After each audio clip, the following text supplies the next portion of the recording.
Odisha state open university MA Odia course fourth semester आज आलोचना करिबा एमए ओडी 14 ब्लॉक 3 रे थिबा लोकनाट्य यार उपादान एवं एही लोकनाट्यर उद्भव विकास एही संबंधी आलोचना। प्रथमे जानिबा ए लोकनाट्य कहले कौन यार संज्ञा स्वरूप। अतीतरे आधुनिक जुग परी साहित्यर विभिन्न विभाग स्वतंत्र भाव सृष्टि होई नथिला। साहित्यर समस्त विभाग काव्यर अंतर्भुक्त थिला। काव्य मध्य परिदृष्ट हेउथुबा समस्त विभाव मध्य नाटक थिला सबुठारु अधिक रमणीय। सेथिपई कहा जाउथुला काव्येषु नाटकम रम्यम। नाटक विभागटी अलंकार शास्त्रविद मतरे दृश्य काव्य, कारण नाटक व्यतीत साहित्यर अन्य कौन विभागर अभिनय योग्यता नहीं, अर्थात अभिनय योग्यता थिबा काव्य ही दृश्य काव्य। साहित्य दर्पण काव्य को दृश्य और श्राव्य भेदरी दुई भाग व्यक्त करा जाई अभिनय योग्य काव्य को दृश्य काव्यर आख्या दिया जाइछि। दर्शकों को आनंद प्रदान करने ही नाटकर प्रकृत धर्म। सेथिपई नाट्य दर्पण रामचंद्र गुणचंद कहिछंती नाटकटी नाटयित विचित्र रचना प्रवेशेन सभ्यानां हृदय रंजयति इति नाटकम। तेणु एही दृश्य काव्य बा नाटक गोटे कथावस्तु रही थाई। से कथावस्तु को दर्शक मंच उपरी अभिनीत हेबार देखिले पठन अपेक्षा बहु अधिक आनंद पाई थांती। साहित्यर कौनसी विभाग नाटक परी जीवंत चरित्रगण आखि आगे चलाबुला बा कथबार्ता करि पारंती नाही। नाट्यकार प्रत्यक्ष भाव नाटक आत्मप्रकाश करिपारे नाही। निजस्व भाव कल्पना को अभिनेता अभिनेत्री मानक माध्यम व्यक्त करिथाई। मानव जीवनर प्रतिछवि को सेमानक साहाय्य आंभ मानक सम्मुखरे उपस्थापना करे। रंगमंच बिना नाटकर प्रकृत मूल्य निरूपित हो पारे नाही। जो चरित्र गुड़िक अन्यान्य साहित्य रूपरी जड़ परी प्रत्यमान होती नाटक सेगुड़िक जीवंत हो उठती।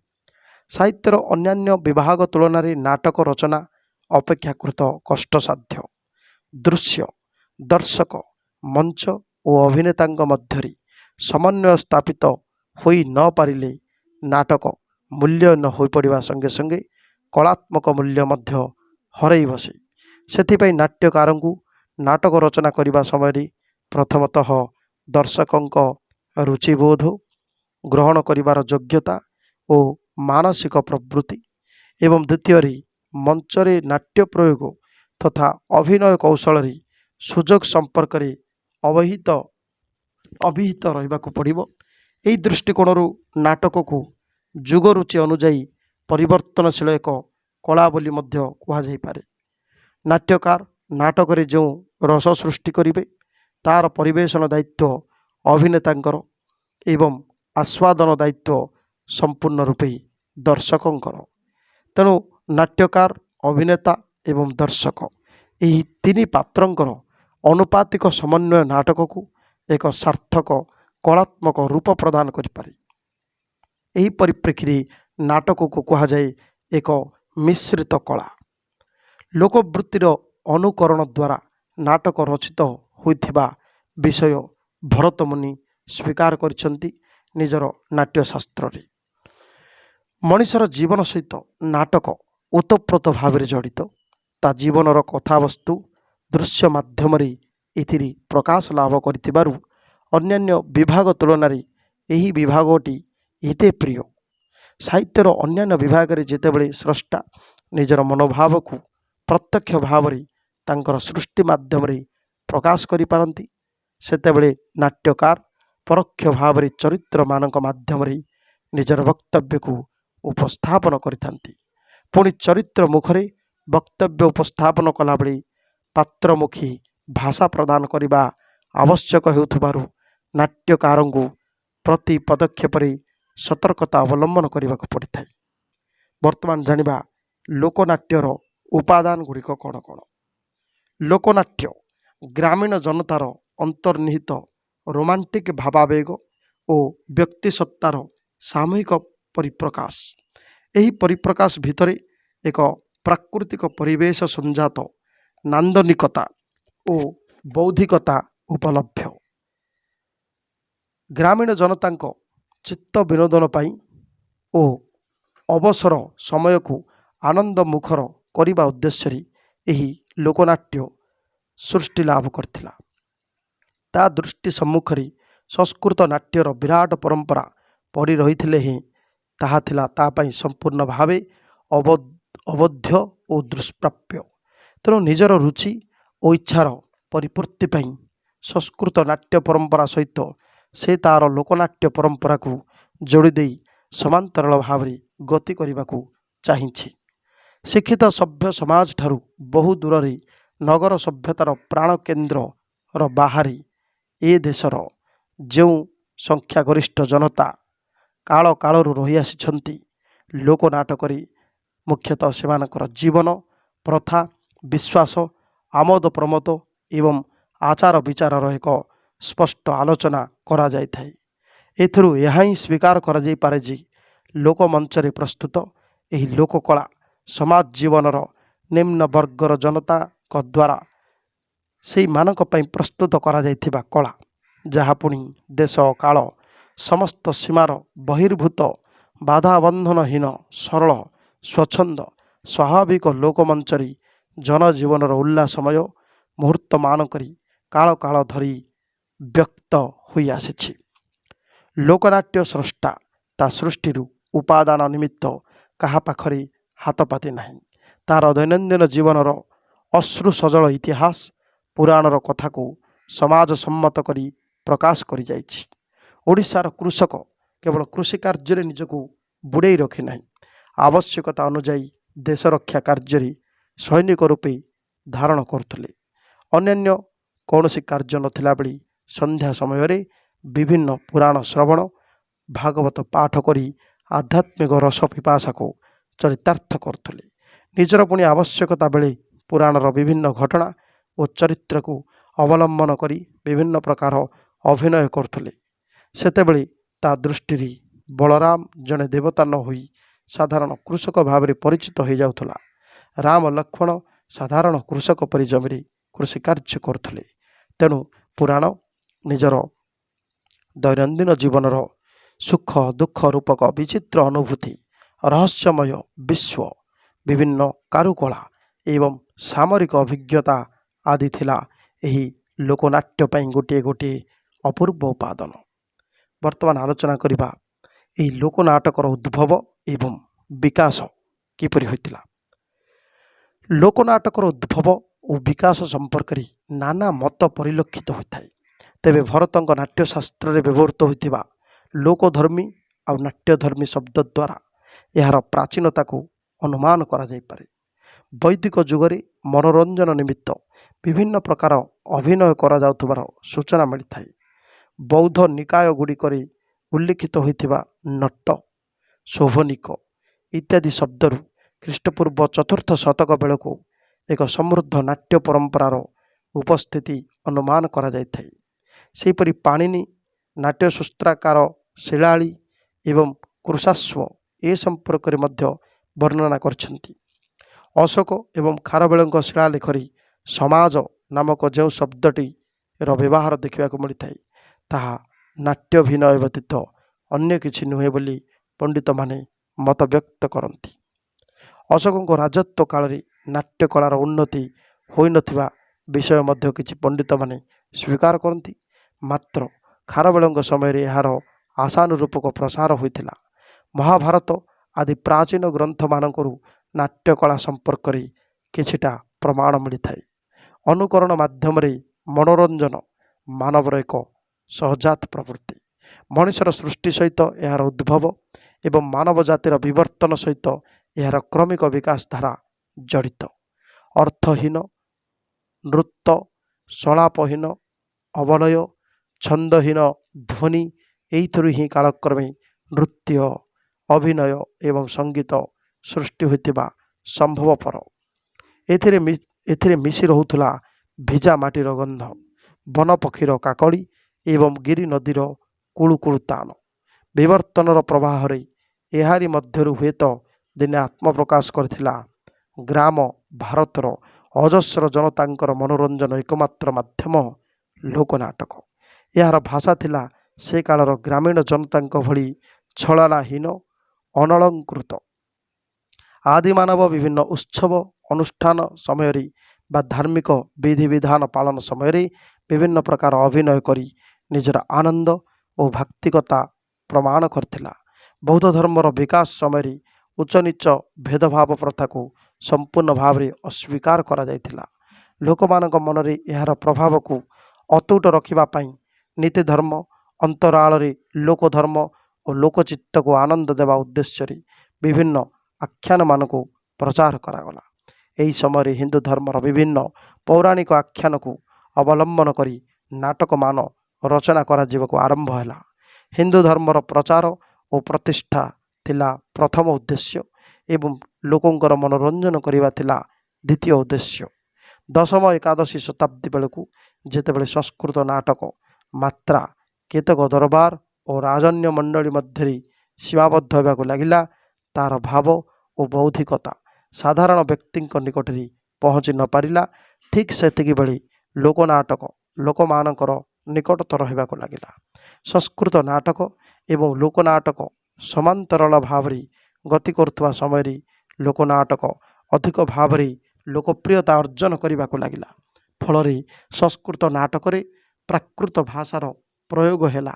କପିଳେନ୍ଦ୍ର ଦେବ ସେଇଥିପାଇଁ ତାଙ୍କ ସଂସ୍କୃତ ନାଟକରେ ପ୍ରାକୃତ ଭାଷାର ସନ୍ନିବେଶ କଲେ। ଯୁଗଚିତ୍ତର ପ୍ରତିକ୍ରିୟାକୁ କେହି କେବେ ଅସ୍ୱୀକାର କରିପାରି ନାହିଁ। ଲୋକନାଟ୍ୟରେ ଶାସ୍ତ୍ରୀୟ ଚିନ୍ତାଧାରା ଯେ ନାହିଁ ଏ କଥା ମଧ୍ୟ କହିହେବ ନାହିଁ, କାରଣ ଭରତ ଅଭିନୟ କ୍ରିୟାକୁ ଚାରି ଭାଗରେ ବିଭକ୍ତ କରିଛନ୍ତି। ଲୋକନାଟକରେ ଏହି ଚାରିଟି ଯାକ ଅର୍ଥାତ୍ କାୟିକ, ବାଚିକ, ସାତ୍ତ୍ୱିକ ଏବଂ ଆହାର୍ଯ୍ୟ ରୂପ ସ୍ଥାନ ପାଇଥାଏ। ଲୋକ ତଥା ନାଟ୍ୟ ଏ ଉଭୟ ଜଗତକୁ ଆଶ୍ରୟ କରି ଲୋକନାଟକର ବିକାଶ। ମଧ୍ୟଯୁଗୀୟ ପ୍ରାନ୍ତୀୟ ସାହିତ୍ୟରେ ଏହାର ଉତ୍ସ ସନ୍ଧାନ କରାଯାଇପାରେ, ତେବେ ମୂଳତଃ ପରମ୍ପରା ମଧ୍ୟ ଦେଇ ଏହାର ପ୍ରସାର ଘଟିଛି। ଗ୍ରାମ୍ୟ ଲୋକଙ୍କର ବିଭିନ୍ନ ଜୀବନଧାରା ସହିତ ତାଳ ଦେଇ ଲୋକନାଟକ ତାର ଗତିପଥରେ ସ୍ୱଚ୍ଛନ୍ଦରେ ଗତି କରିପାରିଛି। କୃଷି ସମୟରେ, ଫସଲ ଉତ୍ପାଦନ ସମୟରେ, ଶିକାର ସମୟରେ, ବିଭିନ୍ନ ପୂଜା ପାର୍ବଣ ଏସବୁ ସମୟରେ ସେ ନାଚ କରିଛି। ପୁଣି ସେହି ନାଚର ଉପାଦାନ ସଂଗୃହୀତ ହୋଇଛି ରାମାୟଣ, ମହାଭାରତ ଆଦି ବିଭିନ୍ନ ପୁରାଣରୁ ତଥା ଜୈନ ଏବଂ ବୌଦ୍ଧ ଶାସ୍ତ୍ରରୁ। ଗ୍ରାମରେ ବସବାସ କରୁଥିବା ବ୍ୟକ୍ତିମାନଙ୍କ ମଧ୍ୟରୁ ଦଳେ ନିର୍ଦ୍ଦିଷ୍ଟ ଭାବରେ ଏହାକୁ ନିଜର ପେଶା ଭାବରେ ମଧ୍ୟ ଗ୍ରହଣ କରି ନେଇଥାନ୍ତି। ଏକ ସ୍ଥାନରୁ ଅନ୍ୟ ସ୍ଥାନକୁ ଯାଇ ସେମାନେ ସେମାନଙ୍କର ଅଭିନୟ କଳା ପ୍ରଦର୍ଶନ କରନ୍ତି। ଏହାଦ୍ୱାରା ଗୋଟିଏ ସ୍ଥାନର ଲୋକନାଟ୍ୟ ଅନ୍ୟ ସ୍ଥାନରେ ପ୍ରଚାର ଲାଭ କରିବାକୁ ସୁଯୋଗ ପାଏ। ଲୋକଶିକ୍ଷା ଦେବା ଉଦ୍ଦେଶ୍ୟରେ ରାମାୟଣ ଓ ମହାଭାରତର ବହୁ କଥାକୁ ଅବଲମ୍ବନ କରି ବିଭିନ୍ନ ଲୀଳା ପ୍ରକାଶ ହେଲା। ରାମଲୀଳା ରାମଙ୍କ ଜୀବନର ବହୁ ଘଟଣାରେ ରୁଦ୍ଧିମନ୍ତ। ବୈଷ୍ଣବ ବା ଗୌଡ଼ୀୟ ଧର୍ମର ପ୍ରସାର ପରେ ପରେ କୃଷ୍ଣଲୀଳା ସମଗ୍ର ଭାରତବର୍ଷରେ ପ୍ରଚାରିତ ହୋଇଥିଲା। ମୁସଲମାନମାନଙ୍କ ଓଡ଼ିଶା ଅଧିକାର ପୂର୍ବେ ଏହି ରାମଲୀଳା ଭିନ୍ନ ଅନ୍ୟ କୌଣସି ପ୍ରକାର ଅଭିନୟ ପ୍ରଚଳିତ ଥିଲା କି ନାହିଁ ନିର୍ଣ୍ଣୟ କରିବା କଠିନ ହୁଏ। ସମ୍ଭବତଃ ଅନ୍ୟ କୌଣସି ପ୍ରକାର ସାଧାରଣ ଅଭିନୟ ସେ ସମୟରେ ପ୍ରଚଳିତ ନଥିଲା। ମୁସଲମାନ ଅଧିକାର ପରେ ସମ୍ଭ୍ରାନ୍ତ ଲୋକମାନଙ୍କର ଏକତ୍ର ସାମାଜିକ ବୈଠକ ସ୍ୱରୂପ ମଜଲିସର ପ୍ରଚଳନ ହେଲା। ଏହି ମଜଲିସ ମାନଙ୍କରେ ଲୋକମାନଙ୍କ ମଧ୍ୟରେ ଆନନ୍ଦ ବିତରଣ କରିବା ନିମନ୍ତେ ନୃତ୍ୟ ଗୀତର ବ୍ୟବସ୍ଥା ମଧ୍ୟ କରିବାକୁ ହୋଇଥିଲା। ମୁସଲମାନ ରାଜତ୍ୱ ସମୟରେ ପାଲା ପରି ଲୋକନାଟ୍ୟ ମଧ୍ୟ ସୃଷ୍ଟି ଲାଭ କରିଥିଲା। ଧୀରେ ଧୀରେ ଏହାର ଲୋକପ୍ରିୟତା ବଢ଼ିବା ଯୋଗୁଁ ଲୋକନାଟ୍ୟ ବହୁ ଆୟତନ ବିଶିଷ୍ଟ ହୋଇଗଲା। ଏଥିରେ ସାମାଜିକ ବିଷୟ ଓ ସମସ୍ୟାମାନ ସ୍ଥାନ ପାଇଲା। ଆଦିବାସୀମାନେ ମଧ୍ୟ ସେମାନଙ୍କର ବିଭିନ୍ନ ଉତ୍ସବ ଓ ପୂଜା ପାର୍ବଣରେ ନୃତ୍ୟ ଓ ଅଭିନୟ କରିଥାନ୍ତି। ତେଣୁ ଏକଦା ଭାରତବର୍ଷରେ ଲୋକନାଟ୍ୟ ଯେ ଏକ ସାର୍ବଜନୀନ କଳା ଭାବରେ ସ୍ୱୀକୃତି ଲାଭ କରିଥିଲା, ଏହା କହିବା ବାହୁଲ୍ୟ ମାତ୍ର। ବର୍ତ୍ତମାନ ଆଲୋଚନା କରିବା ଓଡ଼ିଆ ଲୋକନାଟକର ପ୍ରକାରଭେଦ। ଓଡ଼ିଆ ଲୋକନାଟକ କହିଲେ କୌଣସି ଏକ ନିର୍ଦ୍ଦିଷ୍ଟ ନୃତ୍ୟ ବା ନାଟକକୁ ଏହା ବୁଝାଇ ନଥାଏ। ଜନମାନସର ପରିବର୍ତ୍ତନ ସହିତ ତାଳ ଦେଇ ଏହାର ରୂପରେ ମଧ୍ୟ ବହୁବିଧ ପରିବର୍ତ୍ତନ ଲକ୍ଷ୍ୟ କରାଯାଇଥାଏ। ମୁଖ୍ୟତଃ ଧର୍ମାଚାର, ମନୋରଞ୍ଜନ, ଶ୍ରମାପନୋଦନ, ସାମାଜିକ ସଂସ୍କାର ଆଦି ବହୁବିଧ ଉଦ୍ଦେଶ୍ୟକୁ ନେଇ ଲୋକନାଟ୍ୟ ରଚିତ। ସେଗୁଡ଼ିକ ନିମ୍ନ ପ୍ରକାରର, ଯଥା ଲୀଳା। ଓଡ଼ିଆ ଲୋକନାଟ୍ୟର ବିକାଶରେ ଲୀଳାର ଭୂମିକା ବେଶ୍ ଗୁରୁତ୍ୱପୂର୍ଣ୍ଣ ମନେ ହୋଇଥାଏ। ଲୀଳାର ଆକ୍ଷରିକ ଅର୍ଥ ହେଉଛି କ୍ରୀଡ଼ା। ଚିତ୍ତ ବିନୋଦନ ନିମନ୍ତେ ବେଶ, ଗତି, ଦୃଷ୍ଟି, ହାସ୍ୟ ଓ କଥୋପକଥନ ଦ୍ୱାରା ପ୍ରିୟତମର ଅନୁକରଣକୁ ଲୀଳା ବୋଲି କୁହାଯାଏ। ଆଧ୍ୟାତ୍ମିକ ଭାବନାରୁ ଏହି ଲୀଳାର ସୃଷ୍ଟି। ଏହି ଲୀଳାରେ ମୁଖ୍ୟତଃ ରାମାୟଣ, ମହାଭାରତ, ହରିବଂଶ ଆଦି ମୁଖ୍ୟ ଭୂମିକା ଗ୍ରହଣ କରିଥିବାର ଲକ୍ଷ୍ୟ କରାଯାଇପାରେ। ପ୍ରାଥମିକ ସ୍ତରରେ ପୁରୋହିତମାନଙ୍କ ଦ୍ୱାରା ଗାନ କରାଯାଉଥିବା ରାମ, କୃଷ୍ଣ ଆଦିଙ୍କ କଥାକୁ ସହଯୋଗୀମାନେ ସ୍ୱର, ତାଳ, ଲୟରେ ଗାନ କରୁଥିଲେ ଏବଂ ଉପସ୍ଥିତ ଚରିତ୍ରମାନେ ବିଭିନ୍ନ ମୂକାଭିନୟ ଦ୍ୱାରା ତାର ବିଷୟବସ୍ତୁକୁ ଉପସ୍ଥିତ ଦର୍ଶକମାନଙ୍କୁ ବୁଝାଇ ଦେଉଥିଲେ। ପରବର୍ତ୍ତୀ ସମୟରେ ଏଥିରେ ସଂଳାପ ଯୋଡ଼ି ଦିଆଯାଇ ପାତ୍ରପାତ୍ରୀଙ୍କ ମୁଖରେ ତାହାକୁ ପ୍ରକାଶ କରାଗଲା। ଶେଷ ଆଡ଼କୁ ନୃତ୍ୟ ଗୀତର ସମାବେଶରେ ଏହା ବେଶ୍ ଆମୋଦଦାୟକ ହୋଇପାରିଥିଲା। ଏହାର ଉଦାହରଣ ହେଉଛି ରାମଲୀଳା। ବିଭିନ୍ନ ଲୀଳା ମଧ୍ୟରେ ଏହି ରାମଲୀଳା ସବୁଠାରୁ ପ୍ରାଚୀନ ମନେ ହୁଏ। ଭାରତରେ ସନ୍ଥ ତୁଳସୀଦାସଙ୍କ ରଚିତ ରାମଚରିତ ମାନସ ମାଧ୍ୟମରେ ଏହାର ଭିତ୍ତିପ୍ରସ୍ତର ପଡ଼ିଥିଲା। ଏହାର ଅର୍ଥ ନୁହେଁ ଯେ ତୁଳସୀଦାସଙ୍କ ପୂର୍ବରୁ କୌଣସି ରାମଲୀଳା ନଥିଲା, ମାତ୍ର ସେ ଏହା ମାଧ୍ୟମରେ ରାମଲୀଳାକୁ ଏକ ନୂତନ ଆଧୁନିକ ରୂପ ପ୍ରଦାନ କଲେ। ଓଡ଼ିଶାରେ ବିଶି ରାମଲୀଳାର ସାଙ୍ଗୀତିକତା ଓ ସଂଳାପଧର୍ମିତା ଅନନ୍ୟ ସାଧାରଣ। ଅଷ୍ଟାଦଶ ଶତାବ୍ଦୀର ଆଦ୍ୟ ଭାଗରେ ଏହା ରଚିତ ହୋଇଥିଲା। ଏହି ରାମଲୀଳା ସମ୍ପର୍କରେ ହରିବଂଶରେ ଗୋଟିଏ ସୁନ୍ଦର ଉପାଖ୍ୟାନ ମଧ୍ୟ ରହିଛି। ବଜ୍ରନାଭଙ୍କ କନ୍ୟା ପ୍ରଭାବତୀ ପ୍ରଦ୍ୟୁମ୍ନଙ୍କ ସୌନ୍ଦର୍ଯ୍ୟ ବିଷୟରେ ହଂସୀଠାରୁ ଶୁଣିବା ମାତ୍ରେ ତାଙ୍କ ସହିତ ମିଳିତ ହେବାର ଆଗ୍ରହ ପ୍ରକାଶ କଲେ। ଯାଦବମାନେ ନଟବେଶ ଧାରଣ କରି ବ୍ରଜପୁରରେ ପ୍ରବେଶ ହୋଇ ରାମଲୀଳା ପ୍ରଦର୍ଶନ କରିଥିଲେ। ଏଥିରେ ମୁଖ୍ୟ ନାୟକ ଭୂମିକାରେ ଅଭିନୟ କରିଥିଲେ ପ୍ରଦ୍ୟୁମ୍ନ। ତାହା ଦର୍ଶକଙ୍କୁ ରାମଚନ୍ଦ୍ରଙ୍କ ବ୍ୟକ୍ତିତ୍ୱ ପ୍ରତି ଆକୃଷ୍ଟ କରାଇଥିଲା। ବିଚିତ୍ର ରାମାୟଣର ହନୁମାନ ମଞ୍ଚ ଉପରେ ପୋତା ହୋଇଥିବା ଗୋଟିଏ ଡାଳରେ ବସି ନିଜର ପରିଚୟ ଦେଇ କହୁଥିଲା, ସେନ୍ସପା ବୃକ୍ଷର ଡାଳେ ହନୁ ମନେ ମନେ ଭାଳେ, ଅଥବା ସୀତାଙ୍କର କହ ହନୁ ମୋର କାନ୍ତର କୋଶଳ। ଏହି ଗୀତକୁ ଅଭିନୟ ସହ ଗାନ କରାଯାଉଥିବା ବେଳେ ସମସ୍ତ ଦର୍ଶକ ନିର୍ବାକ ହୋଇ ଏହାର ଭାବ ଓ ରସମାଧୁର୍ଯ୍ୟକୁ ଉପଭୋଗ କରୁଥିଲେ। ଏଥିରେ କରୁଣ ରସ ମୁଖ୍ୟ ସ୍ଥାନ ଲାଭ କରିଥିଲା। ରଘୁନାଥ ଦାସ ତାଙ୍କର ରାମଲୀଳାକୁ ରାମାୟଣର କାଣ୍ଡ ପରିବର୍ତ୍ତେ ବିଭିନ୍ନ ଲୀଳା ଅର୍ଥାତ୍ ଜନ୍ମଲୀଳା, ବିବାହ ଲୀଳା ଆଦି ଭାବରେ ନାମିତ କରିଛନ୍ତି। ଅଷ୍ଟାଦଶ ଶତାବ୍ଦୀରେ ଓଡ଼ିଶାରେ ବହୁ ରାମଲୀଳା ରଚିତ ହୋଇଥିବାର ଦେଖିବାକୁ ମିଳେ। ଏହି ସମୟରେ ବୈଶ୍ୟ ସଦାଶିବଙ୍କ ରାମଲୀଳା, ବିପ୍ର ଜନାର୍ଦ୍ଦନଙ୍କ ଶ୍ରୀରାମଚରିତାମୃତ, ବିକ୍ରମ ନରେନ୍ଦ୍ରଙ୍କର ରାଘବ ଚରିତାମୃତ ଆଦି ରଚିତ ହୋଇଥିଲା। ସାହିତ୍ୟର ବିକାଶରେ ଓଡ଼ିଶାର ରାଜବଂଶମାନଙ୍କର ଅବଦାନ କମ୍ ନୁହେଁ। ଘୁମୁସର ରାଜବଂଶ, ବାମଣ୍ଡା ରାଜବଂଶ, ଚିକିଟି ରାଜବଂଶ ଆଦି ଏ କ୍ଷେତ୍ରରେ ଗୋଟିଏ ଗୋଟିଏ ସ୍ମରଣୀୟ ରାଜବଂଶ। ଲୀଳା ରଚନା କ୍ଷେତ୍ରରେ ଚିକିଟି ରାଜବଂଶର ଦାନ ଅତୁଳନୀୟ। କୃଷ୍ଣଚନ୍ଦ୍ର ରାଜେନ୍ଦ୍ର ଚିକିଟି ରାମଲୀଳା ଅନୁବାଦ କରିଥିଲେ। 507ଟି ସଙ୍ଗୀତର ବ୍ୟବହାର କରି ଏହାକୁ ବହୁ ଜନପ୍ରିୟ କରାଇଥିଲେ। ପୀତାମ୍ବର ରାଜେନ୍ଦ୍ର ଜାନକୀ ବିଳାପ ନାମରେ ଜାନକୀଙ୍କର କରୁଣ ଜୀବନକୁ ନେଇ ଏହି ଲୀଳାଟି ରଚନା କରିଥିଲେ। କରୁଣ ରସ ସହିତ ସଙ୍ଗୀତର ଅପୂର୍ବ ମୂର୍ଚ୍ଛନା ଏହାକୁ ଲୋକପ୍ରିୟ କରାଇ ପାରିଥିଲା। ସେହିପରି ରହିଛି କୃଷ୍ଣଲୀଳା ବା ରାସଲୀଳା। କୃଷ୍ଣଲୀଳା ଏକଦା ସମଗ୍ର ଭାରତବର୍ଷରେ ତାର ଅସପତ୍ନ ରାଜତ୍ୱ ବିସ୍ତାର କରିଥିଲା। କେତେକ ଏହାକୁ ରାସଲୀଳା ଓ ଆଉ କେତେକ ଏହାକୁ କୃଷ୍ଣଲୀଳା କହିଥାନ୍ତି। ଭାରତର ବିଭିନ୍ନ ସ୍ଥାନରେ ଏହା ବିଭିନ୍ନ ନାମରେ ମଧ୍ୟ ପରିଚିତ। ଶ୍ରୀକୃଷ୍ଣ ହେଉଛନ୍ତି ରସରାଜ ଏବଂ ଶ୍ରୀରାଧା ହେଉଛନ୍ତି ରାସେଶ୍ୱରୀ। କୃଷ୍ଣଙ୍କ ସହିତ ଗୋପାଙ୍ଗନା ତଥା ରାଧାଙ୍କୁ ନେଇ ଅନେକ ଲୀଳା ରଚିତ ହୋଇଛି। ରସରୁ ରାସଲୀଳାର ଉତ୍ପତ୍ତି। ଏହି ରାସଲୀଳାରେ ଯୋଗେଶ୍ୱର କୃଷ୍ଣଙ୍କ ଅପେକ୍ଷା ପ୍ରେମିକ କୃଷ୍ଣଙ୍କର ଗୁରୁତ୍ୱ ଅଧିକ। ବ୍ରହ୍ମପୁରାଣ, विष्णु पुराण, अग्नि पुराण, लिंग पुराण, पद्म पुराण आदि एवं विशेषकर हरिवंश कृष्णंकर गाथा बहु भाव वर्णित। द्विज चैतन्यंकर कृष्ण लीलार गद्य भाषार प्रयोग होइछि। तत्सहित ओडिया भाषा बहु रासलीला रचना करा जायथिबा देखिबाकू मिले। चिकिटी राजा विश्वम्बर राजेन्द्र देवंकर सरदरा हास अन्यतम रासलीला। रासलीला रचनार परंपरार कविचंद्र कालीचरण पट्टनायक नाम विशेष उल्लेखयोग्य। से निजे रास दल गठन करी निज द्वारा रचित विभिन्न रास को बहु स्थान में अभिनय करुले। परवर्ती विषय होची यात्रा बा गीतिनाट्य। यात्रार अर्थ अत्यंत विस्तारित। यह मध्य विभिन्न प्रकार नाटक, गीतिनाट्य इत्यादि को अंतर्भुक्त करा जाय पारे। यात्रा शब्दटी जा धातुर निष्पन्न, जार अर्थ होची जीवा। यात्रार वास्तविक उत्पत्ति काल विषय निर्दिष्ट भाव में किछि कहवा असंभव।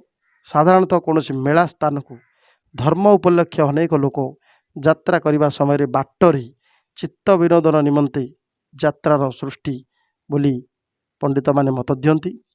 पुणी कहीं कहीं कहती जे तीर्थयात्रार शेष जितेबले अनेक लोक एकत्र मिलित हुअन्ति सेतेबले सेमानक मध्यरे तीर्थ देवतांक महिमा अभिनय छल वर्णना करने प्रयास यात्रार उत्पत्ति होइछि।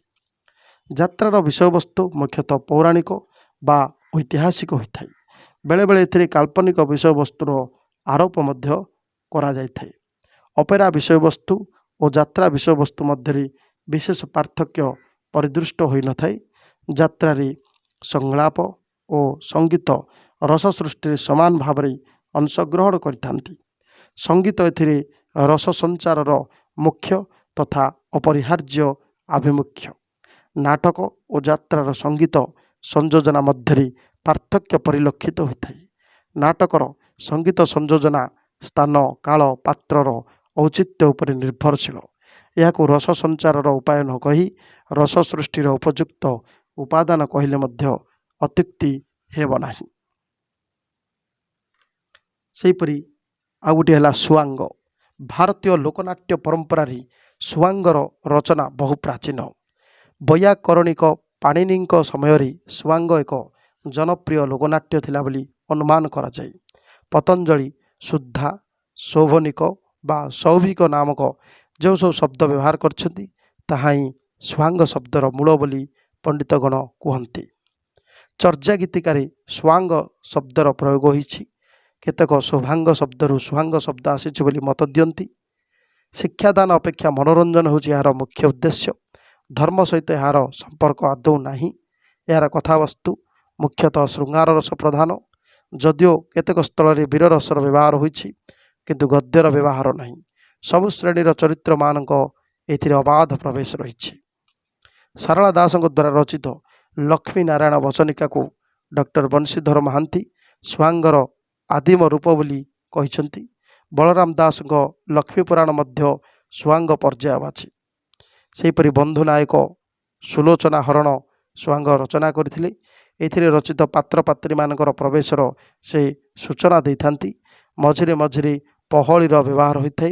यह आकर्षणीय करने भिकारी नायक चंद्रावती हरण नाम सुआंगटी रचना करथिले। एथिरे हिंदी मिशा ओडियार व्यवहार मध्य देखा जाए। जमती दुर्योधन आसवा समय सूचना दी कहुछि दुर्योधन राजन केसे आया हो, मंत्री हस्ते छत्र शोभा पाया हो। से दुआरी आसवा गीत हूँ दुआरी दुआरी के डाकई डाक कहीं पाई जीवाकू झियारी आसी सुआरी भंडारी खोजी साही साही। सेहीपरि आउ गोटे है प्रहसन बा फार्स। यह हूँ गोटे लोकनाट्य मुख्यतः हास्यरस सृष्टि निमंते एगुड़िक रचित। एबे फार्स बा प्रहसन बोइले लघु कल्पनाश्रित हास्य कौतुकपूर्ण क्षुद्र नाटक को यह बुझे थाए। यार रंग रस मुख्यतः घटनाश्रयी। बाह्य घटना बा परिवेशर उद्भटता बा अतिरंजन एथिरे स्थान लाभ करिथाए। यार चरित्र चित्रण उपरे साधारणतः गुरुत्व आरोपित होई न थाए। बेले बेले लोक चरित्र संशोधन बा समाज संस्कार उद्देश्य एथिरे ପ୍ରକଟିତ ମଧ୍ୟ ହୋଇଥାଏ। ଏହି ପ୍ରହସନର ପ୍ରାଚୀନତା ଅଳଙ୍କାର ଶାସ୍ତ୍ରମାନଙ୍କରେ ଅନୁସନ୍ଧାନ କରାଯାଇପାରେ। 10 ରୂପକ ମଧ୍ୟରେ ପ୍ରହସନର ସ୍ଥାନ ରହିଛି। ଶୁଦ୍ଧ ଓ ସଂକୀର୍ଣ୍ଣ ପ୍ରହସନ ଭାବରେ ଏହା ଦ୍ୱିବିଧ। ଗୋବିନ୍ଦ ସୁରଦେଓ ମହନ୍ତ, ହାଡ଼ୁବାବୁ ଏସବୁ ଫାର୍ସ ରଚନା କରିଥିବା ମଧ୍ୟ ଦେଖିବାକୁ ମିଳେ। ସେହିପରି ଗଣକବି ବୈଷ୍ଣବ ପାଣି ମଧ୍ୟ ଫାର୍ସ ରଚନା କରିଛନ୍ତି। ବୈଷ୍ଣବ ପାଣିଙ୍କ ଫାର୍ସର ଗୋଟେ ଉଦାହରଣ ହେଲା, ଗ୍ରାମବାସୀଟି ତା ସ୍ତ୍ରୀ ସହିତ ପ୍ରବେଶ କରି ଗାଇଛି, ଆଲୋ ବୁଲା ମା କୁଲାଟାକୁ ଛାଡ଼ିଲୁ କି, ଝୁଲା ମାଳି ଆଣୁ ଆଣୁ ହୁଡ଼ିଲୁ କି, ଭାଙ୍ଗି ଦେଇ ଚୁନା ଚୁଲି, କହିଥିଲି ପରା କାଲି, ଆସୁ ଆସୁ ବାଟେ ଝୁଣ୍ଟି ପଡ଼ିଲୁ କି। ସେହିପରି ଲକ୍ଷ୍ମୀକାନ୍ତ ମହାପାତ୍ର କାନ୍ତ କବି, ତାଙ୍କର ମଧ୍ୟ ଏହି ପ୍ରହସନ ରଚନାରେ ସିଦ୍ଧହସ୍ତତା ଥିଲା। ରାମଶଙ୍କରଙ୍କର କଳିକାଳ ହେଉଛି ଗୋଟିଏ ଉଚ୍ଚ କୋଟିର ଫାର୍ସ। ସେପରି ଆଉ ଏକ ଲୋକନାଟ୍ୟର ପ୍ରକାର ହେଲା ତାମସା ବା ମୋଗଲ ତାମସା ବୋଲି ଆମେ ଯାହାକୁ କହିବା। ତେଣୁ ତାମସାକୁ କେତେକ ନାଟକ ଅର୍ଥରେ ଓ ଅନ୍ୟ କେତେକ କ୍ରୀଡ଼ା ଅର୍ଥରେ ବ୍ୟବହାର କରିଥାନ୍ତି। ଅତୀତରେ ଓଡ଼ିଶାରେ ବହୁ ପ୍ରକାର ତାମସା ରଚିତ ହୋଇଥିଲା। ବଂଶୀବଲ୍ଲଭ ଗୋସ୍ୱାମୀ ଭିଲ୍ ତାମସା, ଯୋଗୀ ତାମସା, ଫକୀର ତାମସା, ରାଧାକୃଷ୍ଣ ତାମସା ଆଦି ସବୁ ରଚନା କରିଥିଲେ। ଏହା ବ୍ୟତୀତ ଚହୋଡ଼ା ତାମସା, ମୋଜାବାଇ ତାମସା, ଚକୁଳିଆ ପଣ୍ଡା ତାମସା, ନାନକ ତାମସା, ଐରୀ ତାମସା ଆଦି ମଧ୍ୟ ତାଙ୍କର ଦେଖିବାକୁ ମିଳେ। ସେପରି ଡକ୍ଟର କୃଷ୍ଣଚରଣ ବେହେରା ମୋଗଲ ତାମସାର ମୁଖବନ୍ଧରେ ସେ ଲେଖିଛନ୍ତି, ପ୍ରତିବର୍ଷ ଚୈତ୍ର ମାସ ଶେଷରେ ମହାଦେବଙ୍କ ଘଟଯାତ୍ରା ସହିତ ଏଗୁଡ଼ିକ ଅଭିନୟ ହେଉଥିଲା। ପୂର୍ବରୁ ଚୈତ୍ର ମାସର ଶେଷ 7 ଦିନ ବ୍ୟାପୀ ବିଭିନ୍ନ ତାମସା ଅଭିନୀତ ହୋଇ ପଣା ସଂକ୍ରାନ୍ତି ବା ବିଷୁବ ସଂକ୍ରାନ୍ତିରେ ଶେଷ ହେଉଥିଲା। କିନ୍ତୁ ଆଜିକାଲି ମାତ୍ର ଗୋଟିଏ ଦିନ କେବଳ ମୋଗଲ ତାମସାର ଅଭିନୟ ହେଉଥିବା ଦେଖାଯାଏ। ପରିଦୃଷ୍ଟ ହେଉଥିବା ସମସ୍ତ ତାମସା ମଧ୍ୟରେ ଭଦ୍ରକ ଅଞ୍ଚଳରେ ମୋଗଲ ତାମସା ଅଧିକ ପ୍ରିୟ। ଏହି ମୋଗଲ ତାମସାର 2 ବିଭାଗ ରହିଛି। ଗୋଟିଏ ହେଉଛି ବାଦଶାହୀ ମୋଗଲ, ଅନ୍ୟଟି ହେଉଛି ସୌଦାଗରୀ ମୋଗଲ। ମୋଗଲ ତାମସାରେ ପଠାଣ ଶାସକମାନଙ୍କର ବିଳାସମୟ ଜୀବନଚିତ୍ର, ଚାରିତ୍ରିକ ସ୍ଖଳନ, ଦୁର୍ନୀତି ଆଦିକୁ ବ୍ୟଙ୍ଗ ଭାବରେ ପ୍ରକାଶ କରାଯାଇଛି। ମିର୍ଜା ସାହେବଙ୍କର ମଞ୍ଚକୁ ପ୍ରବେଶ ସଙ୍ଗେ ସଙ୍ଗେ ଏକ ମନୋଜ୍ଞ ସିଂହାସନରେ ଉପବେଶନ ମାତ୍ରେ ଭେସ୍ତିବାଲା, ଝାଡ଼ୁବାଲା, ଫରରାସ, ଦୁକାବାଲା, ପଙ୍ଖାବାଲା ଇତ୍ୟାଦି ଉପକରଣରେ ଜଣକ ପରେ ଜଣେ ଆସି ଅଭିବାଦନ ପୂର୍ବକ ସେବାରେ ଲାଗି ପଡ଼ନ୍ତି। ମିର୍ଜା ମଝିରେ ମଝିରେ ନିଜର ଆତ୍ମବଡ଼ିମା ପ୍ରକାଶ କରନ୍ତି ଓ ତାପରେ ଜମିଦାରଙ୍କୁ ଆସିବାକୁ ନିର୍ଦ୍ଦେଶ ଦେଇଥାନ୍ତି। ଜମିଦାରମାନେ ଆସିବା ପରେ ତାଙ୍କଠାରୁ ଛୋକରୀ, ବକରୀ ଆଦି ସବୁ ଦାବି କରନ୍ତି।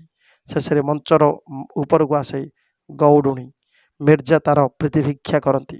ସେଥିରେ ସେ ଅସମତି ପ୍ରକାଶ କରେ ଏବଂ ଅପମାନିତା ହୋଇ ଭୟରେ ପଳାୟନ ପରେ ତାମସାର ପରିସମାପ୍ତି ଘଟେ। ଏଥିରେ ଗୋଟିଏ ପାର୍ଶ୍ୱରେ ବାଦକମାନେ ଯୋଡ଼ି ନାଗରା, ଢୋଲ, ମହୁରୀ ଆଦି ବଜାଇଥାନ୍ତି। ମିର୍ଜା ଆସିବା ସମୟରେ ରୋଷଣୀ ହୁଏ, ତୋପ ବାଣ ଇତ୍ୟାଦି ସବୁ ଫୁଟିଥାଏ। ଏହାର ଚରିତ୍ରମାନେ ଉଭୟ ହିନ୍ଦୁ ଆଉ ମୁସଲମାନ। ଏଥିରେ ଉଭୟ ଗଦ୍ୟ, ପଦ୍ୟ ଏବଂ ଉର୍ଦ୍ଦୁ, ହିନ୍ଦୁ, ବଙ୍ଗଳା, ଓଡ଼ିଆ ଆଦି ଭାଷାର ବ୍ୟବହାର ମଧ୍ୟ ହୋଇଥାଏ। ଭାରତରେ ବସବାସ କରୁଥିବା ବିଭିନ୍ନ ଭାଷାଭାଷୀଙ୍କ ମଧ୍ୟରେ ଏକ ସମନ୍ୱୟ ସ୍ଥାପନ କରିବା ଏବଂ ମୋଗଲ ଶାସକମାନଙ୍କର ଦୁର୍ନୀତି, ବ୍ୟଭିଚାର ତଥା ବିଳାସମୟ ଜୀବନଯାପନକୁ ବ୍ୟଙ୍ଗ କରିବା ଏହାର ମୁଖ୍ୟ ଉଦ୍ଦେଶ୍ୟ ବୋଲି ମନେ ହୋଇଥାଏ। ଏଥିରେ ମଧ୍ୟ ବ୍ୟବହୃତ ହୋଇଥିବା ପୋଷାକ ପତ୍ର ପାତ୍ରମୁଖୀ ହୋଇଥାଏ। ମିର୍ଜାଙ୍କର ପୋଷାକ ଅତ୍ୟନ୍ତ ଜାକଜମକପୂର୍ଣ୍ଣ। ତାଙ୍କର ସେବାକାରୀମାନେ ମୁସଲମାନ ସେବକର ପୋଷାକ, ଜମିଦାରମାନେ ବୈଷ୍ଣବ ବେଶରେ ଏବଂ ଗୌଡ଼ୁଣୀ ଭୂମିକାରେ ଅଭିନୟ କରୁଥିବା ପୁରୁଷ ଶାଢ଼ୀ ପରିଧାନ କରି ମଞ୍ଚ ଉପରକୁ ଆସିଥାନ୍ତି। ମୁସଲମାନ ଶାସନକାଳୀନ ଏକ ପ୍ରତ୍ୟକ୍ଷ ଚିତ୍ର ଦିଆଯିବାର ଉଦ୍ୟମ ଏଥିରେ ହୋଇଥାଏ। ତେବେ ହିନ୍ଦୁ ଓ ମୁସଲମାନଙ୍କ ମଧ୍ୟରେ ଏଥିରେ ସମନ୍ୱୟ ସ୍ଥାପନର ଯେଉଁ ଉଦ୍ୟମ କରାଯାଇଛି ତାହା ବେଶ ପ୍ରଶଂସନୀୟ ବୋଲି ମନେ ହୁଏ। ଆଉ ଏକ ଲୋକନାଟ୍ୟ ହେଲା ଦାସକାଠିଆ। ଏହାର ସୃଷ୍ଟି ସମ୍ପର୍କରେ ବର୍ତ୍ତମାନ ସୁଦ୍ଧା ସମାଲୋଚକମାନେ ସ୍ଥିର ସିଦ୍ଧାନ୍ତରେ ଉପନୀତ ହୋଇପାରି ନାହାନ୍ତି। ରାମାୟଣ ଯୁଗରୁ ଏହାର ଆରମ୍ଭ ବୋଲି କେତେକ ମତବ୍ୟକ୍ତ କରିଥାନ୍ତି। ଲକ୍ଷ୍ମଣ 2 ଖଣ୍ଡ କାଠିକୁ ବାଦ୍ୟଯନ୍ତ୍ର ଭାବରେ ବ୍ୟବହାର କରି ସୈନ୍ୟମାନଙ୍କ ମଧ୍ୟରେ ରାମ ନାମ ଗାନ କରି ସେମାନଙ୍କ ମନରେ ଉତ୍ସାହ ସୃଷ୍ଟି କରିଥିଲେ ବୋଲି କିମ୍ବଦନ୍ତୀ ରହିଛି। ଲକ୍ଷ୍ମଣ ରାମଚନ୍ଦ୍ରଙ୍କର ଦାସ ଏବଂ ତାଙ୍କ ଦ୍ୱାରା ବ୍ୟବହୃତ କାଠି ଏହାର ମୁଖ୍ୟ ବାଦ୍ୟଯନ୍ତ୍ର ବିଶେଷ ହୋଇଥିବାରୁ ଏହାର ନାମ ଦାସକାଠି ବା ଦାସକାଠିଆ ହୋଇଛି।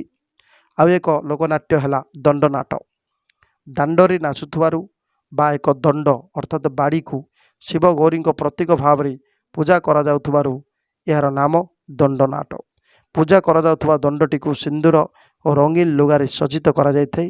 ଶବର ଶବରୁଣୀ ଏହାର ନାୟକ ନାୟିକା। ବିଭିନ୍ନ ମାନସିକ ରଖି ଉକ୍ତ ଦଣ୍ଡନାଟ କରାଯାଇଥାଏ।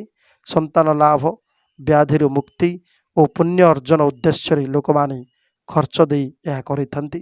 ଏଥିରେ ମଧ୍ୟ ଗୃହସ୍ଥର ମଙ୍ଗଳ ପାଇଁ ନୃତ୍ୟକାରୀମାନେ ଶିବଙ୍କର କରୁଣା ଭିକ୍ଷା କରିଥାନ୍ତି। ଆଉ ଏକ ଲୋକନାଟ୍ୟ ହେଲା କଣ୍ଢେଇ ନାଟ। ଲୋକନାଟ୍ୟ ପରମ୍ପରାରେ କଣ୍ଢେଇ ନାଟ ଏକ ବିଶେଷ ଭୂମିକା ଗ୍ରହଣ କରିଥିବାର ଦେଖିବାକୁ ମିଳେ। ଏଥିରେ ଗୋଟିଏ ଛୋଟ ମଞ୍ଚ ରହିଥାଏ। ମଞ୍ଚର ଅନ୍ତରାଳରେ ରେଶମ ସୂତାରେ କଣ୍ଢେଇ ଗୁଡ଼ିକୁ ଖୁଣ୍ଟିରେ ଝୁଲାଇ ବିଭିନ୍ନ ଭଙ୍ଗୀରେ ସୂତା ଚାଳନା କଲେ ସେମାନେ ନୃତ୍ୟ କରିଥାନ୍ତି। ଏଥିରେ ବାଦ୍ୟକାର ଓ ଗାୟକ ଗାୟିକା ରହିଥାନ୍ତି। ମଝିରେ ମଝିରେ ସଂଳାପର ବ୍ୟବହାର ମଧ୍ୟ ହୋଇଥାଏ। ଏହାର କୌଣସି ନିର୍ଦ୍ଦିଷ୍ଟ ବିଷୟବସ୍ତୁ ନଥାଏ। ପୁରାଣର ଯେକୌଣସି ଘଟଣାକୁ ବିଷୟ ରୂପେ ଗ୍ରହଣ କରି ନାଟକରେ ପରିଣତ କରାଯାଇପାରେ।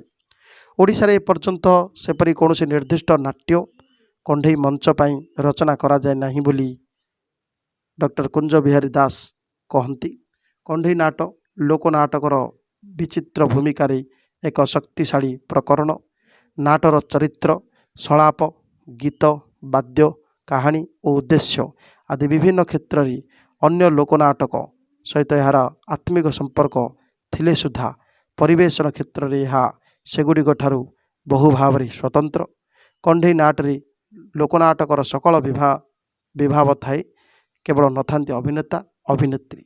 ଚରିତ୍ରମାନଙ୍କର ନିର୍ଜୀବ ପ୍ରତୀକମାନେ ଅନ୍ୟମାନଙ୍କ ହାତର କରଣୀରେ ଭାବ ପ୍ରକାଶ କରୁଥାନ୍ତି।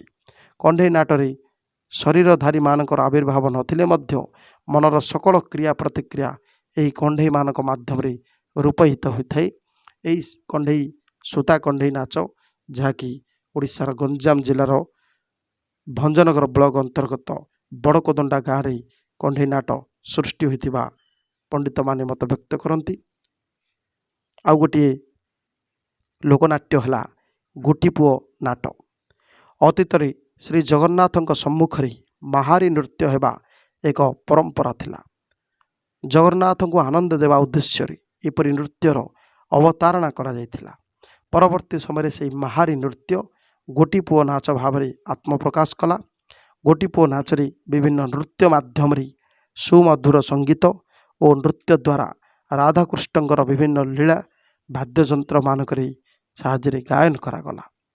ସେହିପରି ଆଉ ଏକ ଲୋକନାଟ୍ୟ ହେଲା ଚୈତି ଘୋଡ଼ା ନାଟ।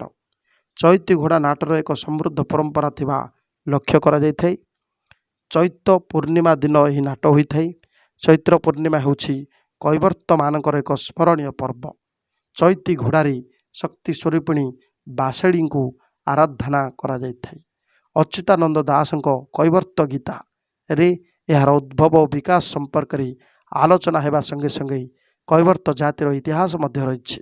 ଚୈତ୍ର ପୂର୍ଣ୍ଣିମାରେ ବାସେଳୀଙ୍କ ପୂଜା ସହିତ ବାଉଁଶର ବତାଘର ନିର୍ମିତ ଅଶ୍ୱର ଶରୀରରେ ସୁନ୍ଦର ପାଟକନା ସଜ୍ଜିତ କରାଯାଇ ଏକ ଅଶ୍ୱର ମୁଖା ଯୋଡ଼ାଯାଇ ଘୋଡ଼ା ନାଚ ହୋଇଥାଏ।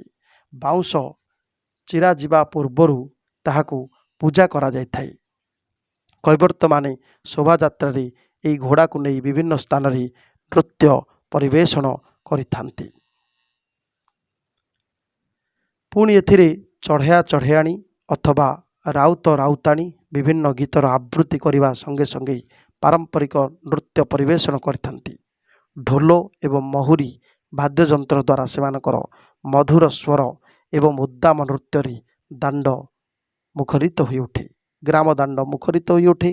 ଗ୍ରାମ ଦାଣ୍ଡର ବାଲି ଏବଂ ମାଟି ଉପରେ ଏମାନେ ନୃତ୍ୟ, ଗୀତ, ଅଭିନୟ ପ୍ରଦର୍ଶନ କରି ପଇସା ଏବଂ ଚାଉଳ ଆଦାୟ କରନ୍ତି।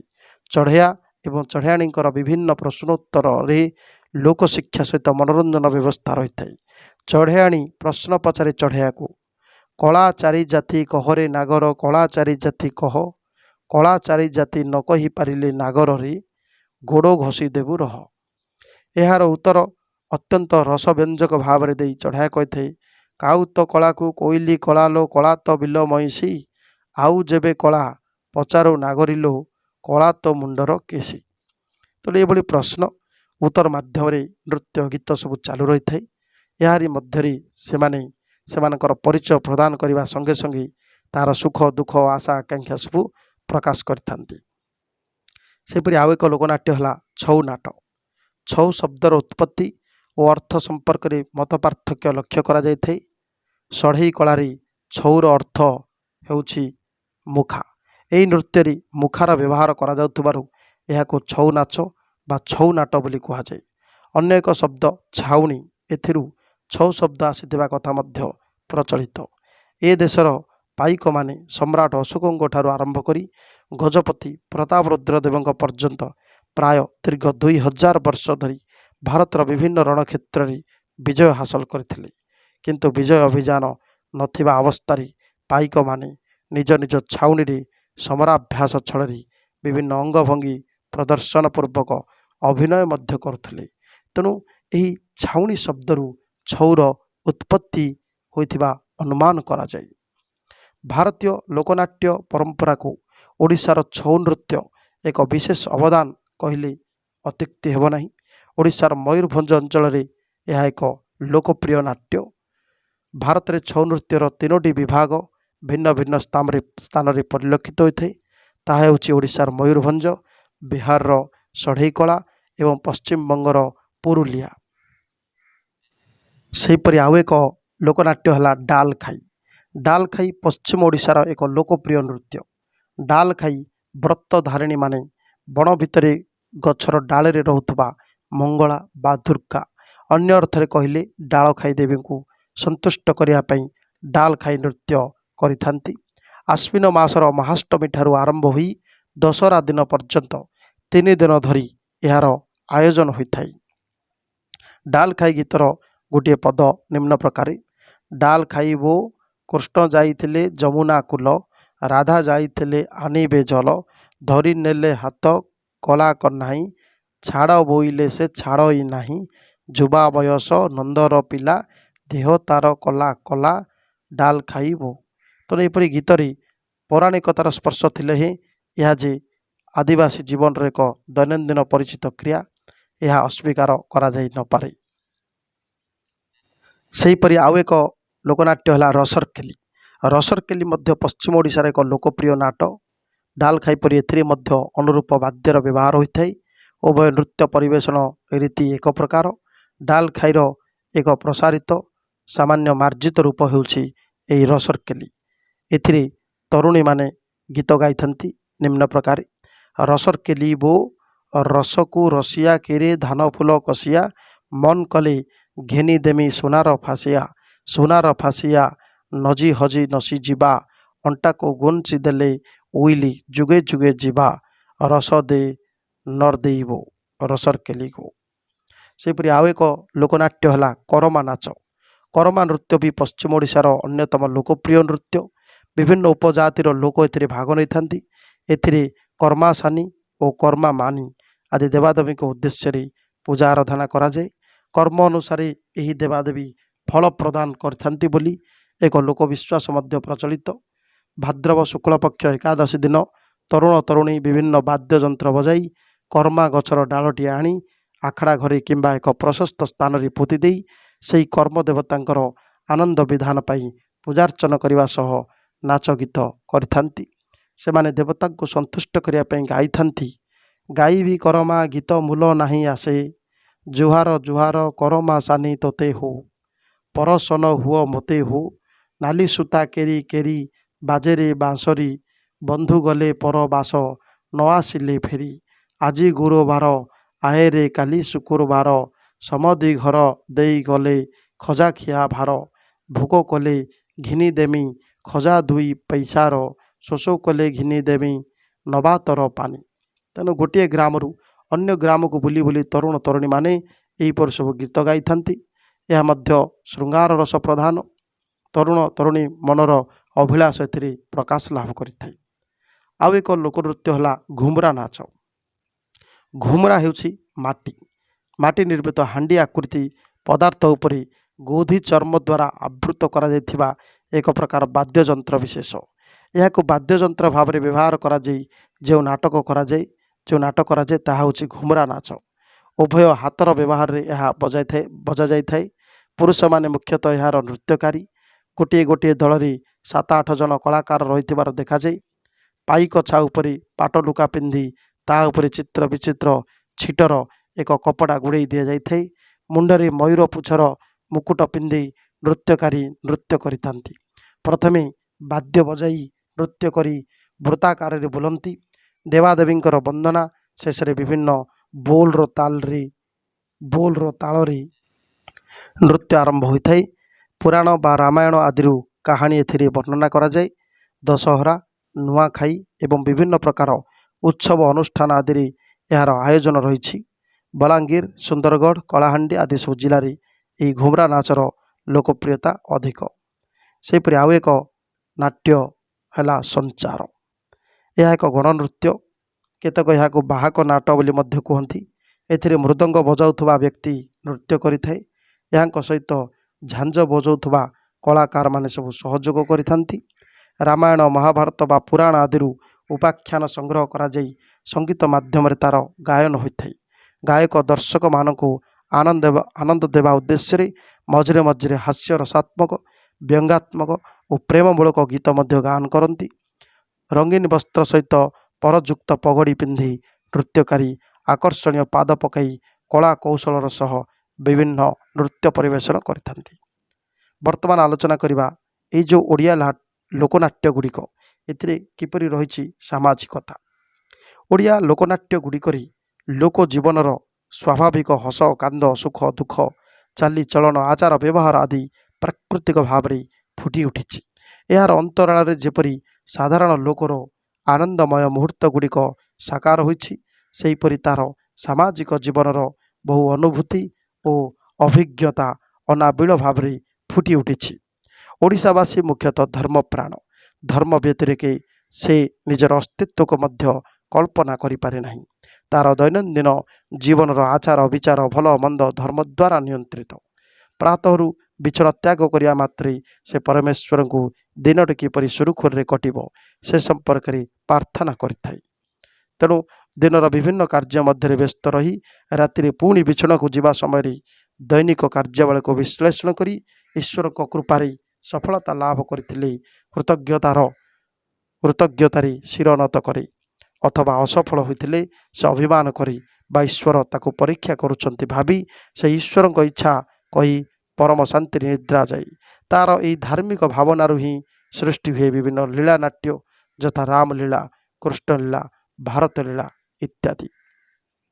ସେପରି ଗଞ୍ଜେଇ, ମଦ, ଗୁଲି, ଅଫିମ ଆଦି ମାଦକ ଦ୍ରବ୍ୟ କେବଳ ଯେ ଅର୍ଥ ନଷ୍ଟ କରେ ନାହିଁ, ସାମାଜିକ ଜୀବନକୁ ମଧ୍ୟ ପଙ୍ଗୁ କରିଦିଏ। ଏହାର କୁପ୍ରଭାବରେ ମଣିଷ ଅମଣିଷ ହୁଏ।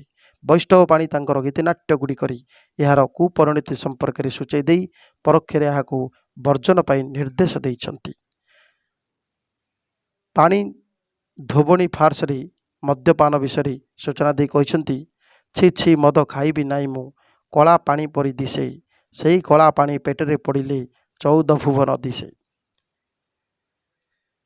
ତେଣୁ ମଦ୍ୟପାନର କୁପରିଣତି ସମ୍ପର୍କରେ ଲୋକ ସମାଜକୁ ସୂଚାଇ ଦେଇ ସେ ସତର୍କ କରି କହିଛନ୍ତି, ସେଥି ନିମିତ୍ତ ମୋର କଲା କର୍ମର ଫଳାଫଳ ଦେଖି ଦୁନିଆ ସତର୍କ ହେଉ, ଶିଖୁ ଯେ ଈଶ୍ୱରଙ୍କ ପାଦ ପଦ୍ମ ବ୍ୟତୀତ ଅନ୍ୟ କାହିଁରେ ମୁକ୍ତି ନାହିଁ। ତେଣୁ ସମାଜର ସବୁ ଶ୍ରେଣୀର ଚରିତ୍ର ଲୋକନାଟ୍ୟରେ ଆତ୍ମପ୍ରକାଶ କରିଛନ୍ତି। ସେମାନଙ୍କର ଦୈନନ୍ଦିନ ଜୀବନର କାର୍ଯ୍ୟକଳାପ ଏହିସବୁ ଲୋକନାଟ୍ୟରେ ରୂପାୟିତ। ଧୋବା, ଚୌକିଦାର, ବ୍ରାହ୍ମଣ, ରାଉତ, କୈବର୍ତ୍ତ, କ୍ଷତ୍ରିୟ, ଆଦିବାସୀ, ହରିଜନ ଆଦି ସବୁ ଶ୍ରେଣୀର ଚରିତ୍ରକୁ ଏଥିରେ ଦେଖିବାକୁ ମିଳେ। ତେଣୁ ଲୋକନାଟ୍ୟ ଜାତିଭେଦର ସମ୍ପୂର୍ଣ୍ଣ ବିରୋଧୀ। କେତେକ ଲୋକନାଟ୍ୟରେ ରାଜତନ୍ତ୍ରର ପରିଚୟ ମଧ୍ୟ ସୁସ୍ପଷ୍ଟ। ରାଜାଙ୍କର ବିଳାସ ବ୍ୟସନ, ଖାଦ୍ୟ, ଅଳଙ୍କାର, ବେଶଭୂଷା ସମ୍ପର୍କରେ ମଧ୍ୟ ସୂଚନା ମିଳେ। ଗ୍ରାମର କାଞ୍ଜି ଓ ପଖାଳକୁ ଆଦରି ନେଇଥିବା ଗ୍ରାମୀଣ ଜନତା ତା'ର ଦୈନନ୍ଦିନ ଖାଦ୍ୟ ପାଖରେ କୃତଜ୍ଞତା ଜଣାଇଥାଏ। ତେଣୁ ଏହି ଖାଦ୍ୟ ପଦାର୍ଥ ସମ୍ପର୍କୀୟ ମଧ୍ୟ କଥା ଦେଖିବାକୁ ମିଳେ ଲୋକନାଟ୍ୟରେ। ପେଟର ଭୋକ ମଣିଷକୁ କରେ ଅମଣିଷ। ପେଟର ଜ୍ୱାଳାରେ ସେ ବାରଦ୍ୱାର ଶୁଣ୍ଡି ପିଣ୍ଡା ହୁଏ। ତେଣୁ ଏହି ସର୍ବଗ୍ରାସୀ ଜ୍ୱାଳାକୁ ଉପଶମ କରିବାକୁ ନାରୀକୁ ଅପଥରେ ମଧ୍ୟ ପାଦ ଦେବାକୁ ହୁଏ। ଏଇଭଳି ମଧ୍ୟ କିଛି ବିଷୟ ଲୋକନାଟ୍ୟରେ ଦେଖିବାକୁ ମିଳେ। ଓଡ଼ିଶା ମୁଖ୍ୟତଃ କୃଷି ପ୍ରଧାନ ଦେଶ, ତେଣୁ କୃଷି ଏବଂ କୃଷକଙ୍କୁ ନେଇ ଅନେକ କଥା ଲୋକନାଟ୍ୟରେ ଦେଖିବାକୁ ମିଳେ। ଉତ୍କଳର ପାରିବାରିକ ଜୀବନ ଅତ୍ୟନ୍ତ ମଧୁର। ପିତା ପୁତ୍ର, ମାତା ପୁତ୍ର, ସ୍ୱାମୀ ସ୍ତ୍ରୀ, ଭାଇ ଭଉଣୀ ସମସ୍ତଙ୍କ ମଧ୍ୟରେ କିପରି ସୁନ୍ଦର ମଧୁର ସମ୍ପର୍କ ଅଛି ତାହା ଦେଖିବାକୁ ମିଳେ ଲୋକନାଟ୍ୟରେ। ଓଡ଼ିଶାର ଅତୀତ ଐତିହ୍ୟ ଅତ୍ୟନ୍ତ ଗୌରବହ। ଗୋଟିଏ ବୀର ଜାତି ଭାବରେ ସମଗ୍ର ଭାରତରେ ଜାତି ପରିଚିତ। ତେଣୁ ଏହିସବୁ ଗାଥା ରହିଛି ଲୋକନାଟ୍ୟ ଗୁଡ଼ିକରେ। ବର୍ତ୍ତମାନ ଦେଖିବା ଓଡ଼ିଆ ଲୋକନାଟ୍ୟରେ କିପରି ରସ ରହିଛି। ଓଡ଼ିଆ ଲୋକନାଟ୍ୟରେ ମଧ୍ୟ ରସ ରହିଛି, ଯେପରି ହାସ୍ୟ ରସ। କର୍ମକ୍ଲାନ୍ତ କଠୋର ସଂଗ୍ରାମମୟ ଜୀବନକୁ କେବଳ ହସ ହିଁ ନୂତନ ଶକ୍ତି ଯୋଗାଇ ପାରେ। ତେଣୁ ହସ ରହିଛି ଏହି ଲୋକନାଟ୍ୟ ଗୁଡ଼ିକରେ। ଯେପରିକି ହଳଦୀ କାଠୁଆ କମ ମୋ ବୁଢ଼ାରୀ, ହଳଦୀ କାଠୁଆ କମ ତତେ ନ ନେଇ ଯା ଛାଡ଼ିଛି ଜମ, ତୋଠାରେ ନାହିଁ ମୋ ମନରେ ବୁଢ଼ା। ତେଣୁ ଏଇଭଳି ଭାବରେ ରହିଛି, ଯେଉଁଟାକି ବୃଦ୍ଧ ବ୍ୟକ୍ତି ତରୁଣୀ ସ୍ତ୍ରୀଟିକୁ ଯଦି ବିବାହ କରିଛି ତାହେଲେ ଏଇଭଳି ଭାବରେ ସେ ଝିଙ୍ଗାସ ବଚନ ଦେଉଛି। ସେହିପରି ବାତ୍ସଲ୍ୟ ରସ ମଧ୍ୟ ରହିଛି, ଯେପରିକି ଦୁଃଖୀ ଧନ ନୀଳମଣିରେ ମା ବୋଲି କିଏ ଡାକିବ ମୋତେ, ଗୋରୁ ଘେନି ଫେରି ଆସିଲା ବେଳକୁ କାହା ଲାଗି ଜଗି ବସିବି ପଥେ। ଶୃଙ୍ଗାର ରସ ମଧ୍ୟ ରହିଛି, ରସମାନଙ୍କର ଶ୍ରେଷ୍ଠ ଶୃଙ୍ଗାର ରସ। ଯେମିତିକି ଗୋରି ନ ମାର ମାର ଖଣ୍ଡାରେ, ମୋତେ ଚାହା ଥଣ୍ଡାରେ, ଅଣ୍ଟାକୁ ଦେଇ କଷି ସମର କର ଆସି, କାର୍ତ୍ତିକ ଜେହ୍ନେ ନାସି ଚଣ୍ଡାରେ। ଏଇଟା ମହିଷାସୁର ବଧରେ ଏଭଳି ଭାବରେ ସବୁ ଶୃଙ୍ଗାର ରସର ରହିଛି ଉଦାହରଣ। ସେପରି କରୁଣ ରସ, କରୁଣ ରସ ଦୁଃଖର ବା ପ୍ରିୟଜନଙ୍କ ମୃତ୍ୟୁ ବିପଦ ଆଶଙ୍କାରେ ଏହି ରସ ସୃଷ୍ଟି ହୁଏ। ତେଣୁ ଏଠି ମଧ୍ୟ କରୁଣ ରସର ରହିଛି ବ୍ୟବହାର। ତତ୍ସହିତ ବୀର ରସ, ଯାହାକି ଲୋକନାଟ୍ୟରେ ବିଭିନ୍ନ ଯୁଦ୍ଧ ବର୍ଣ୍ଣନା, ବୀରର ଉକ୍ତି, ଏଥିରୁ ବୀର ରସର ମଧ୍ୟ ପରିଚୟ ମିଳେ। ବର୍ତ୍ତମାନ ଜାଣିବା ଲୋକନାଟ୍ୟର ଭାଷା। ଲୋକନାଟ୍ୟରେ ବିଭିନ୍ନ ଭାଷାର ଅପୂର୍ବ ସମ୍ମିଶ୍ରଣ ଘଟିଥିବା କଥା ଦେଖିବାକୁ ମିଳେ। ଏଥିରେ ବଙ୍ଗଳା, ଓଡ଼ିଆ, ହିନ୍ଦୀ ଏସବୁ ଭାଷାର ସମ୍ମିଶ୍ରଣ ଦେଖିବାକୁ ମିଳେ। ବିଶେଷ କରି ମୋଗଲ ତାମସାରେ ହିନ୍ଦୀ, ପାର୍ସି, ଓଡ଼ିଆ ଭାଷାର ସମ୍ମିଶ୍ରଣ। ତା ସହିତ ଓଡ଼ିଆରେ ମଧ୍ୟ ବିଭିନ୍ନ ପ୍ରକାର ସମ୍ବଲପୁରୀ ଭାଷା, ଯେମିତିକି ଡାଲଖାଇ ଆଉ ରସରକେଲିରେ ଦେଖିବାକୁ ମିଳେ। କର୍ମା ନାଚରେ ମଧ୍ୟ ସମ୍ବଲପୁରୀ ଭାଷା ଦେଖିବାକୁ ମିଳେ। ତା ସହିତ ବହୁତ ଆଦିବାସୀ ଭାଷା, ଯେମିତିକି ବହୁତ ଗାଉଁଲି ଶବ୍ଦ, ରାଣ୍ଡ, କୁଟି, କୁଳିଚି, ବେପାର, ମାନତୀ, ଗୌରୁ, ତୁଟୁକା, ଉଠିଆରି, ମୁଠି, ମୁଲକ, ଏମିତିକାର ସବୁ ବହୁତ ଆଦିବାସୀ ଭାଷା ମଧ୍ୟ। ତା ସହିତ କିଛି ଜାବନିକ ଶବ୍ଦ ମଧ୍ୟ ଲୋକନାଟ୍ୟ ଗୁଡ଼ିକରେ ବ୍ୟବହାର ଦେଖିବାକୁ ମିଳେ, ଯେମିତିକି ଗୋଲାମୀ, ଖାରଜ, ଜମାଦାର, ଏଇଭଳି ସବୁ ଜାବନିକ ଶବ୍ଦ। କିଛି ଧ୍ୱନ୍ୟାତ୍ମକ ଶବ୍ଦ ଯଥା ଛକି ଛକି, କୁଆଁ କୁଆଁ, ଥାଉ ଥାଉ, ମିଲି ମିଲି, ଘଡ଼ି ଘଡ଼ି, ପ୍ରତିଧ୍ୱନି ଶବ୍ଦ, କଟକଟ, ହରବର, ଗଡ଼ାପଡ଼ା, ଶିଖାଶିଖି, ବାସନ ଫାସନ, ଫୁଙ୍କା ଫୁଙ୍କି, ଏଇଭଳି ସବୁ ବହୁତ ବିଷୟ, ବହୁତ ଶବ୍ଦ ଓଡ଼ିଆ ଲୋକନାଟ୍ୟରେ ଦେଖିବାକୁ ମିଳେ। ଏହିପରି ଭାବେ ଆଲୋଚନା କଲେ ଓଡ଼ିଆ ଲୋକନାଟ୍ୟ ଭାଷା କ୍ଷେତ୍ରରେ ଯେ ବୈପ୍ଳବିକ ପଦକ୍ଷେପ ଗ୍ରହଣ କରିଛି, ଏ କଥାକୁ ଅସ୍ୱୀକାର କରାଯାଇ ନପାରେ। ଉପସଂହାରରେ ଏତିକି କୁହାଯିବ ଯେ ଅତୀତ ଓଡ଼ିଶାର ସେହି ସୁସମୃଦ୍ଧ ଲୋକନାଟ୍ୟ ପରମ୍ପରା କିପରି ବିଶାଳ ଓ ଲୋକପ୍ରିୟ ଥିଲା, ଆଜି ତାହା କେବଳ ଅନୁମାନ ସାପେକ୍ଷ।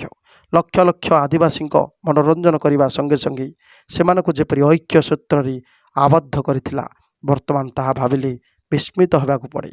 ବର୍ତ୍ତମାନର ଆଧୁନିକ ସିନେମା, ଟିଭି, ଅପେରା ଜଗତ ଅତୀତର ଲୋକନାଟ୍ୟ ପରି ଜନମାନସ ଉପରେ ସେପରି ବଳିଷ୍ଠ ପ୍ରଭାବ ପକାଇ ପାରୁନାହିଁ। ବୋଧହୁଏ ଆଧୁନିକ ସିନେମା ବା ଅପେରା ନିଜର ସମାଜ ବୃତ୍ତରୁ ଓହରି ଯାଇ ଏକ କଳ୍ପିତ ସଂସ୍କୃତି ମଧ୍ୟରେ ଆତ୍ମନିମଜ୍ଜନ କରିଥିବାରୁ ଏପରି ଅବସ୍ଥା ସୃଷ୍ଟି ହୋଇଛି।